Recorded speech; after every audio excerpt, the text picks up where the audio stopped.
So I want to look at the brake system and its accumulators and valving, and we've got two more accumulators on this machine dedicated to the brakes. One is for rear axle braking, one is for front axle braking, because we do have a split system for safety. We've got a front and rear split. So these accumulators are going to keep oil charged as a reservoir for the brakes under pressure. So if the engine quits, we'll still have several applications of the brake pedal using stored energy from these accumulators. The pump that's going to charge up those accumulators is mounted here on the engine. You can see there's an aluminum gear pump down in here. That is our brake pump, but it is also our hydraulic fan pump. So we can't look at the brake system on this machine without looking at the hydraulically driven engine cooling fan. So there's a hydraulic motor back here driving our fan that cools the engine, the transmission, the air conditioning condenser, etc. So we have an open circuit hydrostatic system driving a fan that is fed from the same pump as what is charging our accumulators for the brakes. So brakes and fan are sharing a pump. So as you might imagine, a familiar valve we're going to run into here, if we're going to have one pump feeding engine cooling system and brakes, we're going to want a priority valve, because we're going to want to make sure that the engine cooling system doesn't rob oil, that fan system doesn't rob oil from the brakes. So in here is our accumulator charging valve mounted right at the back of the fan and brake pump. So accumulator, it's a combination accumulator charging valve and a priority valve. So it's going to do double duty. It's going to make sure that the accumulators are charged before the fan system gets full flow to the fan motor.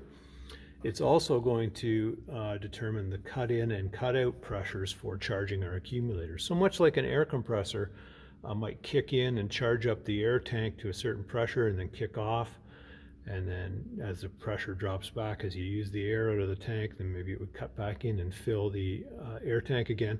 That's what our accumulator charging valve is going to do for these brake accumulators. It's going to work just like a valve on an air compressing system, but much higher pressures. We're going to be charging these accumulators up to around 2000 psi. We'll see the actual spec in the manual, but that's approximate. And then as we use the brakes, that pressure will come down as we use oil out of the accumulators to feed the brake system, which we'll look at in a sec. We're going to use oil out of the accumulators, and then somewhere around maybe 12, 13, 1400 psi, this valve will index the flow out of this pump to recharge the accumulators. So this pump's going to be part-time charging up our accumulators. Every time they charge up to around 2000 psi, the accumulator charging valve is going to kick out, and then oil is going to flow to the fan motor. So what we'll see, if you're on the brakes heavy a lot on a machine like this, you'll see your engine cooling fan slowing down. So every time you're using the brakes, you'll see the fan slow down if the accumulators are being charged a lot. Once the accumulators are charged up and the accumulator charging valve cuts out, then all the flow is routed to the fan motor and the fan will speed up. So brake issues can actually cause engine overheating on a machine like this. Once you understand the system, you see they are connected. So then from these accumulators, once they're charged up, or even if they're not charged up, they're always connected as well up to the brake control valve, which is mounted under the cab. We've got pedal braking in this machine, and if I look up in here, I see a brake valve. So a foot operated valve that's going to proportion brake pressure from the accumulators down to lines to the inboard brakes in the front and rear axles. So this machine's got four-wheel braking. They're inboard brakes mounted in the axles. So inboard in here, we've got brakes built into the axle assemblies. There's lines that come down to those brakes. They're oil pressure applied brakes. So that's why we need oil stored in those accumulators, so we don't have to have the engine running all the time to be applying the brakes. We should probably get, manual may tell us how many, but we should probably get 5 or 6 applications of the brakes when the engine's off. Then we're going to have a problem if we're trying to brake over long distances without the engine and the pump filling up the brake accumulators then we're eventually going to run out of oil and we'll have no brakes. Then we've got a cable operated parking brake in the cab. So parking brake is old-fashioned cable down to a drum brake in there on the drive line. So to check brake pressure, we've got a pressure tap on the pointing forward from the rear side of the accumulator charging and priority valve. But before I can snap that gauge on to check the pressure there, I'm going to have to get in the cab and pump the brakes down a bunch to get rid of the pressure in those accumulators, because they're going to fight me trying to snap on that quick coupler. So there's two brake pedals in this machine. They're both connected to common linkage. So pushing one brake pedal, pushing the other brake pedal does nothing different on this particular wheel loader. So I'm just going to pump that a bunch of times to get rid of the charge in the accumulators. And actually feel the pedal go a little bit soft once the accumulators are empty. So once I felt the pedal go soft, I was able to snap that quick coupler on very easily. So we've got no pressure in the brake system. What we'll do is we'll start the engine up, and what we'll see is our pressure will come up in our gauge there at the supply to the accumulators, and we'll see the pressure build until we reach the cutout setting of the accumulator charging valve, and then the brake pressure will hold at that. So I'm going to take this gauge up to the cab with me. So foot off the brake pedal, I'm just going to start up the engine and we'll watch our gauge at our supply to the brake accumulators.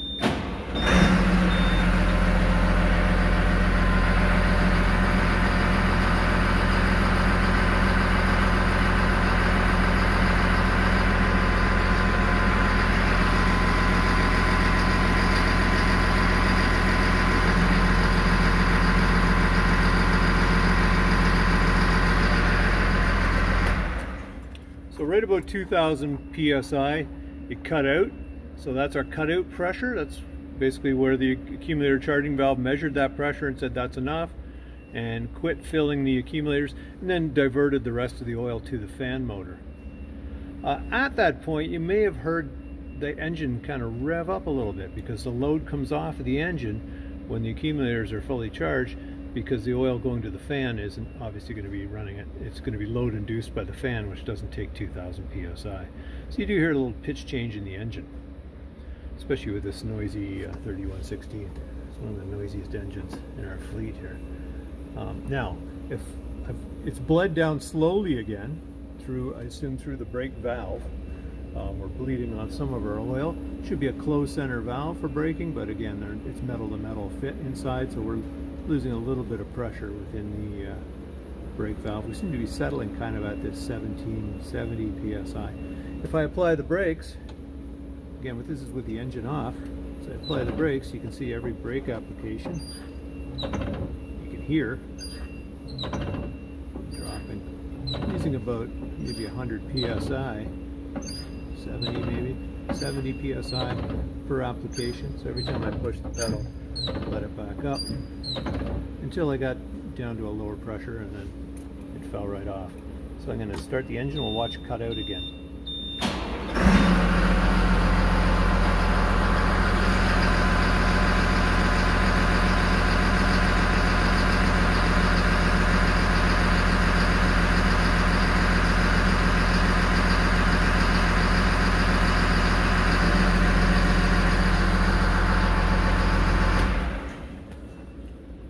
Just keep applying the brakes. Watch our gauge.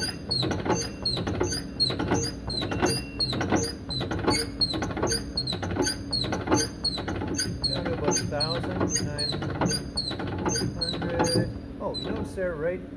I got below 900, then all of a sudden with one application of the brake, it fell to about 20 psi. That's given me a pretty cheap and easy look at my accumulator pre-charge pressure.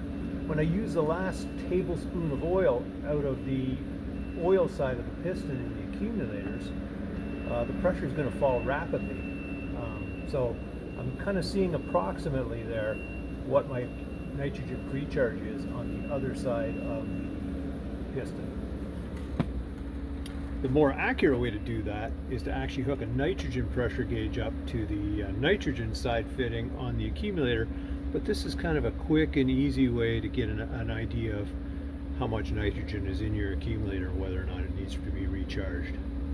This machine, we usually get about 3-4 years before we have to recharge the brake accumulators and the pilot accumulator.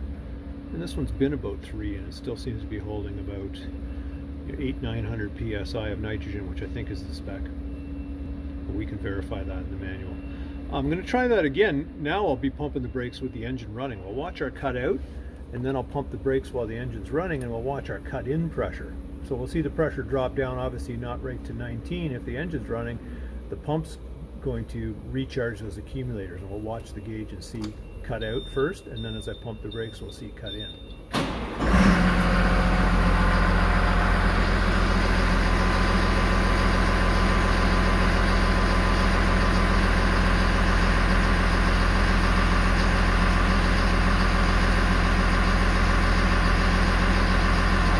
So there's cut out.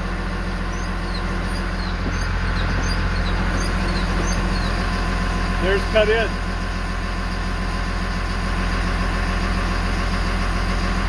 Cut out.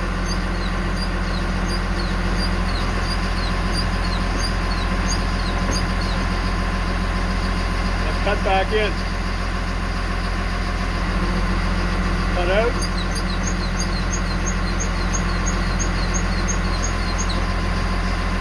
Cut in. Cut in seems to be around 1350 psi. Rather than watching the gauge, you can almost, or watching the gauge to start coming back, I really just use my ears. I can hear the engine go under load when we reach cut in, and it starts trying to charge up the accumulators again at fairly high pressure. So it seems like when we drop our brake pressure to around 1350, the accumulator charging valve is cutting in, feeding oil from the brake and fan pump to the brake accumulators until the pressure in there reaches about 2000. Then it cuts out and directs all of the flow to the fan. So if you're not on the brakes very much, you're going to get excellent engine cooling through the radiator fan. If you're operating the machine and pumping the brakes all the time, or if your accumulators are not pre-charged properly, so every brake application the accumulator charging valve is cutting in and directing oil into the accumulators, then you could start overheating the engine or transmission, hydraulic system, or the air conditioning may not perform well. Let's start it up. We'll just see how many brake applications we get approximately between cut out and cut back in.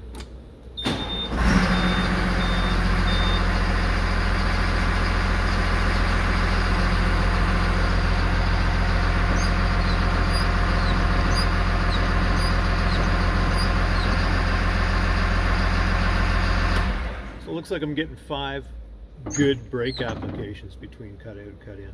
So I'm still cut in. So as I start the engine, we'll keep charging back up to 2000 psi approximately.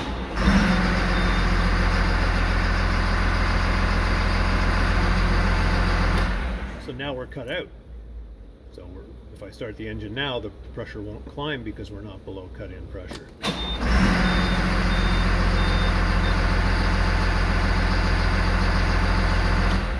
In order to get to cut in, I got to pump the brakes. So if I bring it down below about 1350, and if I was down by the valve, we might even, and somebody up here pumping the pedal, we might even hear a snap as that cut-in valve actually gets spring loaded over to the other side.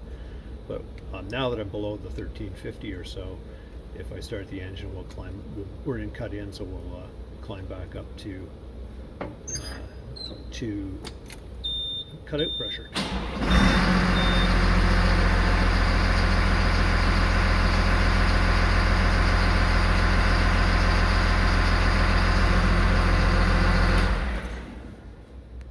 So that's how our cut in and cut out work for a full hydraulic braking system like this. So this is not power brakes.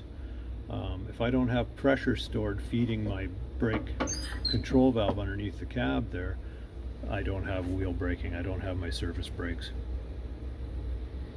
For testing the performance of the service brakes, there is also a pressure tap on the brake valve that will show you the pressure going down to the actual axles front and rear. On some machines there's 2 pressure taps. On this machine there's 1 pressure tap. because in the other pressure tap, I forget if it's front or rear, they stole for a pressure switch that operates our transmission neutralizer. So if the transmission neutralizer is on, which is this switch down, then if I've got the transmission in forward or reverse and I apply the brakes and I get to the threshold of that pressure switch in the line down to the service brakes, the transmission will shift to neutral. And the reason for that is so the operator can, every time they touch the brakes, they can get full 100% engine power to the hydraulics by putting the transmission in neutral. If they're loading with the front bucket, they're not trying to drive through the brakes. If you want to try and drive through the brakes, then you can turn the transmission neutralizer override switch on. And that's a tricky thing to explain to an operator because it's not a transmission neutralizer switch, it's an override switch. So you're not turning the transmission neutralizer on, you're actually turning it off by turning the override of it on. But if I put the neutralizer override on, then I can actually do a torque stall, 1 foot on the brake and 1 foot on the throttle, and we can try and drive through the powertrain. But if the neutralizer switch is off, then every time I touch the brakes I go into neutral. And if you want to try and test the brakes for performance as well, we can put it in third forward, turn the transmission neutralizer override on, and try and do a converter stall in third, and the brakes should hold at full RPM. If I shift manually down to first, then the machine should drive through the service brakes with application of full throttle. The trick there is there's another switch we have to know about, because if I go into third but I'm in automatic shifting based on ground speed, even though it says 3, I'm going to be in first gear because I've got no ground speed. So I've got to turn my auto shift off, which it was. So if auto shifting is off, then I'm literally just manually selecting between my 4 gear ranges here. But if I've got auto shift on, then I've got an automatic transmission. And based on ground speed, this machine's going to downshift from the setting to an actual gear that's lower. So if I set this to third and I have no ground speed and I'm in auto shift, then the transmission is going to automatically downshift to first. If I'm expecting the brakes to hold in third while I'm doing a torque stall, and I got my auto shift on, I'm actually going to be in first. And there's no actual gear indicator on this machine to tell you really what the transmission gear is, literally, like some machines. So we've got to understand, to do something like a stall test and performance test of brakes, we have to understand the transmission neutralizer override, and we have to understand the auto shift switch. And then I also have to understand that there's a switch in the parking brake that when the parking brake is applied, the transmission is going to be in neutral as well. So if I want to do a stall test of the brakes, I'm going to make sure the parking brake is released. I'm going to apply the service brake, got to make sure my transmission neutralizer override switch is on, so we're not neutralizing the transmission with the brake pedal. I'm going to go into third forward, I'm going to make sure my auto shift switch is off, and then I'm good to do a stall test of the brakes. So we're in third.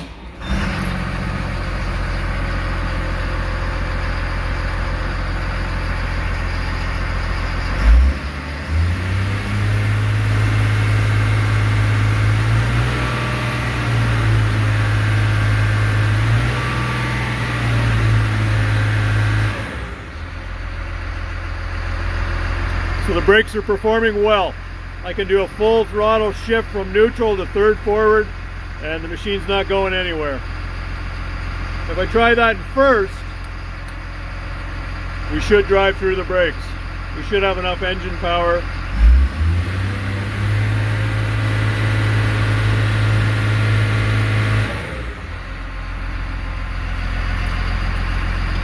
So you might have been expecting some more dramatic driving through the brakes, but you may have noticed that we were creeping forward there. That is the criteria to pass that test. So this machine has passed the operational test of the service brakes. If I want to test the parking brake, then I got to apply the parking brake, but we know that neutralizes the transmission. So to test the parking brake, I've got to go third forward, then I've got to go into forward, then back to neutral, then back to forward again within 3 seconds. to override the transmission control's sensing of the parking brake being applied. So you could do that same test for the parking brake as well. Again, that may be different with other manufacturers. Caterpillar says that their machines should be able to drive through fully applied service brakes in first gear.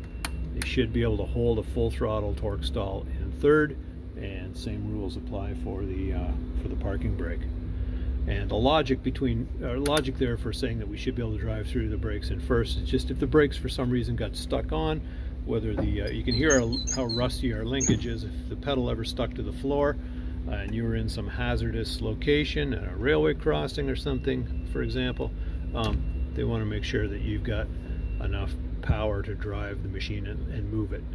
Now, you're not going to get very far very fast, but this machine will move. And same with the parking brake. If the parking brake's on, we go into third, we go forward, back to neutral, back to forward. It'll override the parking brake, neutralizing through the parking brake switch, and then we'll be able to drive through the parking brake in first gear as well if everything's working well and we've got lots of engine power. So it's first and third. Second is gray area. They don't give a spec for second. I find this machine, when it's got summer fuel in it, will usually drive through the brakes in second. On winter fuel it won't, but that's not part of the test anyways. First, it should drive through the brakes. Third, the brakes should hold a full torque stall.